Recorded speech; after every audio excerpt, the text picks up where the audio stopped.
Hello and welcome to another managerial special from the Honest Football Podcast. I'm Craig Savage, and with me as always is Mr. Daniel Cody. Today we're in the Championship again, and we are talking about Hull City because they have sacked Grant McCann and hired Shota Avalanche. This is just recently after a Hull takeover. You can check that video of what we spoke about from Hull in the eye above. But we are now talking about the manager. We did say it would make any signings. Would it be Grant McCann signings? They're not Grant McCann signings. So let's talk about, obviously, the previous manager. Joined them in June 2019. Had a relegation in that first season with them, but got them straight up as League One champions. Look, I think that the simple thing on Grant McCann, we'll get to it later, is I don't think anyone's surprised at the fact this has happened because it was an inevitability. I think the timing is going to be the issue. But as you say, he brought the club straight back up after relegation in the first season, which is no mean feat. It's very hard to get out of any VFL league, certainly at the first attempt coming back down. And that's been proven by other clubs that you see in League One now. There's plenty of them that would have expected to have come back up. But he did a great job to win the league with them last year. I think it's fair to say that the first season of relegation was sort of caused by two events. The first one is halfway through the season, they're doing very well. The owners cashed in on what was bordering on a one-man team at points, which was Jared Bowen at the time. Krasicki obviously went on the other wing, which didn't help too. And the difference really from that to this season is that Keane Lewis Potter, they're fighting very hard to keep, which shows you the difference of intent 2 years later. But also, obviously, we had the COVID pause and the project restart, at which point them and Charlton were significantly clear. And then Barnsley and Luton pulled off the unthinkable. And I think, to be fair, without a managerial change at our club, Luton, they probably would have stayed in the Championship the whole time. So there are factors that are mitigating in that. But overall, I think his time is looked back on well, particularly given the last two results before he left. Yeah, and you could say, obviously, definitely say that first season was a tale of two halves, really, of the season, of because that run in the second half of the season was absolutely abysmal. And you would have thought at the time that he would have probably got the sack from the end of that season. After that 8-0 at Wigan, I remember that one. Exactly, yeah, and obviously Wigan were in financial administration trouble at the time, and they hit Hull for 8, and you'd think you're good as gone. And the game against Luton pretty much confirmed that at the end of that 1-0 victory. They took them back into, obviously, got them promoted back from League One to the Championship. And it start of it was looking pretty badly. He's thinking it's slowly petering down. But then he hit a bit of form. And it got to January, got that FA Cup draw against Everton. They played pretty well on the day. And you think signs were looking up. And then, obviously, lost it in the extra time. But then they picked up 2 Championship wins in that time and a new owner. So I think you have to give Grant McCann a little bit of credit in the end. Yeah, I mean, let's be fair. He's left them in a position where they're not in I know they're going to be eventually, but they're not in a very active relegation scrap at the moment, which they could well have been for a large part. I mean, we saw that brilliant win on the first day of the season at Preston. It was followed by, I think, 6 games in a row where they didn't score a goal. And we talked about that quite actively in the weekly predictions. But the last 2 games, skipping forward a little bit, with the new takeover bounce, with the buzz around the club, with the atmosphere against Blackburn as good as I've seen it for a long, long time, it's 2 wins against 2 promotion-chasing sides, and no one would have expected that a while back. There was obviously always this seed of doubt as to whether he was going to keep his job. I know Acun has since revealed that this had been a plan for 4 or 5 months when he talked about taking over the club. He'd agreed with Shota Avalanche a long time before he took over. But Grant McCann can leave with his head held high, and I do want to make one point on the owner before we get on to the new things, which is that there's one part of it I actually have a huge amount of respect for, which is the fact he said, I could have waited for him to lose a game or 2 and then said, well, we've got a justification of sacking him now. But it's actually better for all parties that I let him go on the back of 2 great wins, because it looks great for his CV if he wants to get another job, and he's a good man and he deserves that. And it's also good for the club because the club's on a bounce and we were going to get rid of him anyway. So why do that when the fans are turning? Let's do it while the feel-good factor's there. So that's the bit of it I really do have respect for. But Grant McCann leaves with his head held high. And I actually think he's got a great chance at another Championship job that comes up now because of that finish with Hull. Yeah, I think that there's obviously bound to be doing more managerial specials at some point later in the season. Very soon. Very soon. And Grant McCann's name will probably be linked to it. So it's a lose-lose situation when you think about it for the owner, because if he did doing the win. He's like, why have you done it? Because he's won the last 2 games. Then if you did it after a loss, why did you do that? Only because he lost the game. That's it. You got it. But to say that he's really had a new manager in mind, I'm not particularly impressed by. I'll be brutally honest. But let's move on to the new guy in charge. And if you are a Rangers fan, you will know Shota Avalanche because he plays for them. This feels a bit off. Obviously, the owner would have known him for his managerial time in Turkey. No problem with that. But this is a totally different ball game played in the, especially in the EFL. So, what do you think he would have learned? Well, it's interesting. First of all, what a player, particularly at Ajax and Rangers, was unbelievable up front. It was great to watch. The only second thing I want to point out is we teetered with manager early on. He's going to be the most head coach of head coaches you've ever seen because he won't be doing transfer policy. I can assure you of that. But yeah, I think he will have learned a fair amount. I mean, his last job or last 2 jobs, in fact, have been at sides that have been dominant favourites in their leagues in Israel and over in Uzbekistan as well. And I think the thing he will have learned is that this owner is going to be strict to his beliefs of how football should be played. I actually listened to an interview with him earlier this morning on the radio when at work, and it was all about this had been agreed because I knew this coach, his style of football, and it meets with my philosophy. And the owner actually talked quite extensively about the fact that it wasn't just the results that mattered. He was a bit less committal on his Premier League vision and all of that. He talked about wanting it to be enjoyable to go and watch. And Shota Avaladze's record, you've got to say, for anything else, it has that. They score goals galore, his teams, and they quite often concede goals galore as well. I mean, his first club in Turkey in his first managerial job, a goal difference of -8, but in 86 games, scored and conceded well over 100 goals. In his second job, managed under 100 games just, scored 144, conceded 126. His sides are entertaining to watch and there's goals at both ends. So that's what Hull fans can expect. I don't know, looking at his CV, that he's learnt his lesson defensively going along. And we know how unforgiving the Championship can be. And that's where my other side comes, which is the worry, Craig, because yes, they're slightly clear of the relegation battle at the moment, but are they clear enough to start work on their long-term project during the season? Because we all know how hard it is to change managers when you haven't got a pre-season under your belt. Yeah, and obviously this is still in January. The transfer window is open, and they've obviously signed Regan Slater. He obviously was playing from last season, while in League One, but he's obviously come back.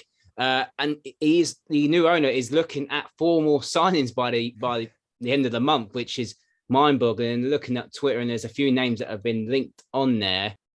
I don't feel it's going to be names that we obviously know. He's obviously going to use his advantage of probably Turkey. And then Ryan Babel obviously was linked as well. Obviously, he's played in Turkey as too. I don't know where this is going. It could go either way, couldn't it, really? Because we're talking about a striker that's probably coming in from Fenerbahce. You're talking about perhaps Ryan Babel going forward. The most impressive thing and important thing is that they're fighting hard to keep hold of King Lewis Potter. We talked about a very similar parallel 2 years ago with Jared Bowen. He's so important to them going forward, and they don't score many goals, as we mentioned. So having that creative spark is key. But if one of these strikers comes in, we've been saying all season, Hull are lacking goals. It doesn't matter what nationality you are, where you're from. If one of these strikers comes in and hits the ground running, they've got a great mentor in their head coach, by the way, who was a fantastic striker, then it could be dreamland for Hull and they could have a very comfortable finish to the season and entertain their fans as well. My worry is Grant McCann's results this season have largely come from being very defensively secure. And we've seen that most of the teams that have come up and stayed up in the Championship in recent years, our club Luton being one of them, Barnsley being one of them the first year with their great escape too, they're sides that have been more defensively stout. And we've seen that the sides that are worse defensively this year, Barnsley on the flip side of it, Peterborough at the back away from home, it only takes 2 or 3 batterings for things to go very wrong. So I do have a little bit of concern that if they don't pick up points in those first couple of games, obviously Swansea, Preston, mid-table sides, Derby struggling at the bottom, they then go into a spell against Fulham, Sheffield United and QPR. And if you don't get results out of those 6 games and you start to lose that honeymoon period that the owner's got, that bounce that the fans have got, if you've got a few signings that aren't settled, and then you know what it's like. We saw it in even going back years and years with West Ham and the likes, QPR more recently in the Premier League. You've got in 2 or 3 players on big money. The rest of the squad are earning a relatively modest wage. That starts to cause fractures in the dressing rooms. I just want to say it can go the other way very quickly. And we can't be all singing and dancing just because the bounce is good at Hull at the moment. There is the risk that this could go wrong very quickly. I hope it doesn't, because there are some really promising signs and the owner speaks well. But I do have my concerns, particularly looking at the fixtures after the next couple. Yeah, I'm just going to go back onto your whole like his record as defending in his goal record. You cannot possibly do that in the Championship. You cannot get away with scoring 3 and conceding 4, for example. Like Reading last week. Like Reading last week. You cannot get away with it every week like that. You can play great football, don't get me wrong, but this league is so unforgiving. So I think Shota might realise that straight away. And you look at his first 3 games, you said Swansea, Preston, and Derby, 3 different styles of football to start with. Swansea will want to play what Hull will probably want to play. Preston are probably a bit more in the middle, I'd say. In the middle, I'd say. And Derby is they have to go out because they need to win games, but they're defensively sound, Derby. So it's a bit here than everything. I think he'll have to learn the Championship very, very quickly. He probably has watched the Championship for a whole season if he's already been linked for the whole job 4 or 5 months ago. But you said that Swansea would beat Hull. How do you see the next few games going for them? I don't know. The problem is, I feel if Shota doesn't stick to his beliefs or stick to the reason he was employed was his style of football and his coaching style, if he doesn't stick to that, I don't think he lasts long. Equally, I think the results are going to be worse if he does stick to it. So it's a double-edged sword. I feel he's in a bit of a difficult position, actually, unless the owner is going to be very patient with him, which I hope he will, because it seems to be a very deliberate appointment and a long-standing relationship. I hope that Shota takes some of the advice of managers he's worked under earlier in his career, particularly as an assistant. He worked under the likes of Louis van Gaal, Ronald Koeman, Dick Advocat, all brilliant managers that in key spells of their career have got that balance right. So I think there's going to be a gradual process. We're also not bearing in mind that we've got players that were largely a League One squad last year. There wasn't a huge amount of investment in the summer. They've got to adapt from what has been a smash and grab style of football for large parts this season, trying to keep clean sheets and stay in games, to a side that are going to be playing total football within the next year or so. The only positive that I can take at the moment for Hull on the pitch in terms of fixtures is that at the end of that horrible run, they've got Barnsley at the end of February. And at the moment, that is almost guaranteed 3 points the way they're playing. So if they can show gradual progress, I don't think it's going to turn overnight. I think there is still going to be a defensive element to Hull's game because they can't afford to not have. They cannot afford to go total football straight away. And I don't think Shota can have that impact that quickly. And ultimately, I think that might save them. The key thing you said there with Shota, obviously, he has the experience under Van Gaal, Koeman and Advocat. And the key thing for that is all 3 have managed in English football. Exactly. So hopefully he can get the advice of them, because obviously I said it's totally different football. The English game is so much faster than anywhere else in the world that I think you'll have to adapt. For me, I think Hull, they'll be okay. I think the 2 wins last couple of weeks have helped them massively. And there are some really poor teams down there at the minute. Yeah, or off the pitch problems. Yeah, and now Hull's off the field problems are a lot better. That does help as well. Like you said, Derby, Reading, Peterborough, Barnsley. You can probably get Cardiff in there now. Yeah. Those 2 wins gives them a little bit that footstep to build on now, and it's up to Shota to actually deliver that. And don't get me wrong, his run fixtures are tough. They're all tough games. If those results are 3-2s, 4-2s, 6-5, then I'll be worried. I really will be worried. It depends who he brings in the next couple of days. But obviously, you think Hull will survive now. Don't get me wrong. How do you see him in year 2? Well, this is where it becomes more interesting for me. And it is the one thing worth pointing out that gives me hope on these transfers, going back to the positive to end on, which is that all of the players they're talking about bringing in largely are attacking players, which is what they've needed the whole window. We've been crying out for that since the summer. Defensively, I think we'll see largely the same base. And Regan Slater coming in the middle probably adds to that as well. So I don't think the back 6 or 7 will change that much. I think Hull will be fine. I think the summer is going to be crucial. I think that's when we'll start to see the full 11 blueprint of what the owner and what Shota wants to do. Of course, there is the risk if Shota doesn't stick to the principles and if they don't have a great finish to the season that we might see another change in the window. But ultimately, I think Hull will stay up. I've said it for anyone. I think most teams stay up by default because of where the championship is at the minute. And I think next season, it has to be a building block. I already know that the owner's turning down the rhetoric of becoming a big Premier League side very quickly. So I think next season will be a consolidation year.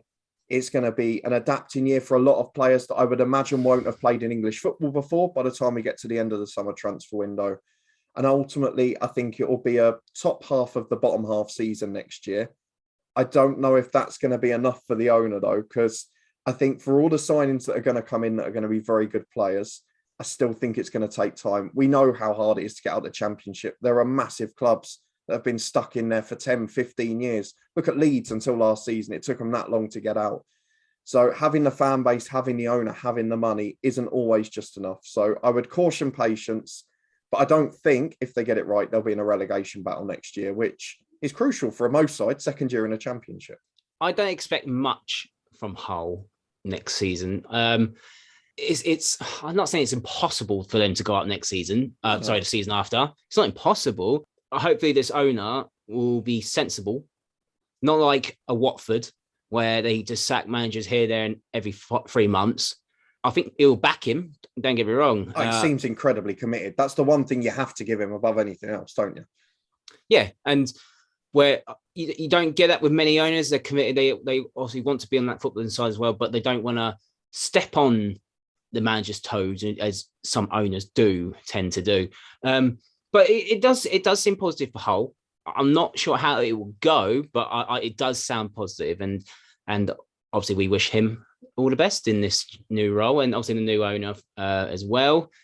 Hopefully they realise how tough the championship is. It's obviously been a good start for them, but they need to see the dark side of the championship when you lose a game or two, and how do you bounce back? But hopefully it'll be strong. And I expect Hull to be back mid-table next season, then probably push for the third year if he's still in charge. But this is a 2.5 year deal. So if he does well and then the second full half of the year, then obviously he might get a contract extension. But that's our thoughts on the new arrival of Shota Avalanche at Hull City. Let us know in the comments down below your thoughts on the new arrival. Don't forget to like this video, subscribe to the Honest Football Podcast, and you can follow us on Twitter at Honest Football 3. And we'll see you next time.